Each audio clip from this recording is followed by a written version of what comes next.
I walk, let me walk close to thee. These bastards deal in blood, death, and misery. So that's what they're gonna get. Let's go back to the beginning. What was the first time you ever saw From Dusk Till Dawn, and what was your first experience with the movie? Are you sure you want to know that? I went through puberty the first time I saw this movie. Of course. No. I was very young, but I just got, totally sucked into this really cool crime drama world, and then it just got flipped on its head, and you're in the twister, and it's an entirely different film. It's got a little bit of everything. I think in passing, I saw maybe the segment of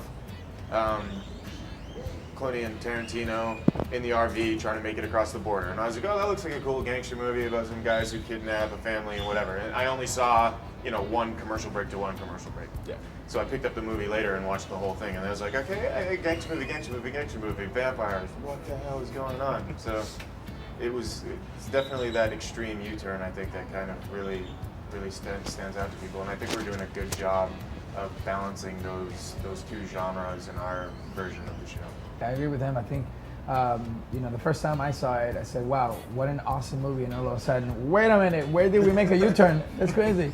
And you realize that only a few people in this town, only a few people in this industry can actually, are daring enough to put it on his head. Quentin Tarantino and Robert Rodriguez can do absolutely zero wrong.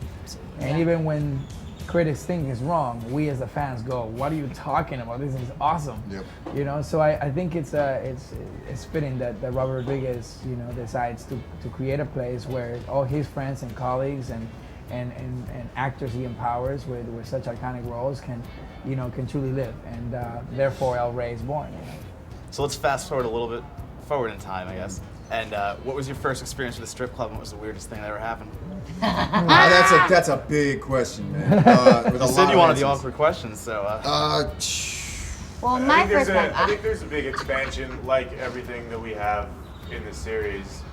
You get to experience the titty twister a little longer and a little more detailed. There's a lot of things that happen in there amongst the characters that didn't happen in the film. It's we spend basically a whole episode there before we even really meet Santanico, and it's just an opportunity with everything on the show to let it breathe and see more of what you may or maybe you assumed happened in the film, but it didn't actually end up on screen. That last image of the film, the twister's a lot more than what it was in the film as we go further on. And that's specifically what brought Robert back to this project, the characters and everything as well, but just that sort of standing image of this temple and what that can really mean for a supernatural sort of culture, and to be able to expand on that in the television series.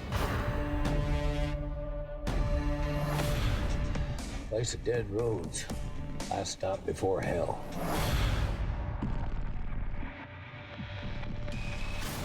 Are you all horror fans? Is this the first time you guys deal with horror? Absolutely. Definitely. What was it like stepping in with the vampire strippers at one point? And, It's tough, man. The V word doesn't apply here. I gotta be honest. Like it's the go-to because people haven't quite seen yet. But vampire is like a pink cartoon bunny hopping around. Yeah. As a word compared to like a velociraptor covered in blood. I guess would be a metaphor for what we're doing versus vampires. I mean, you have literally Quentin's and Robert's mind that you can pretty much think that it's really twisted, with Great Nicotero working with us, who does Walking Dead and all these awesome supernatural. Started with Dusk.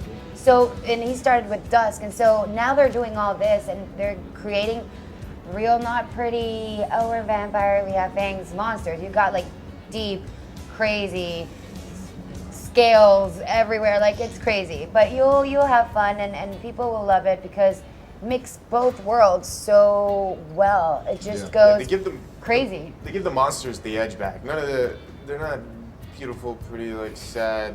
Why am I there? Emo monsters with love. Why doesn't anybody love me? No, none of that. They're scary, we're bringing it back to like what the horror elements of the show are what it's supposed to be, horrifying. You know, it's been that genre has been diluted and watered down so many times into like soap opera levels. It's ridiculous, and it's kind of like what Robert did with the first Dusk just is explosive, and we're kind of just snatching horror back and putting it back where it should be. It's as gore as it gets. We're going seductive ugly and making it cool.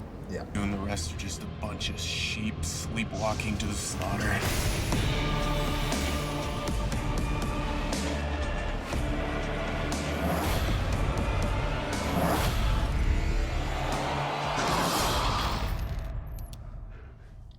All right, now everybody be cool. You be cool.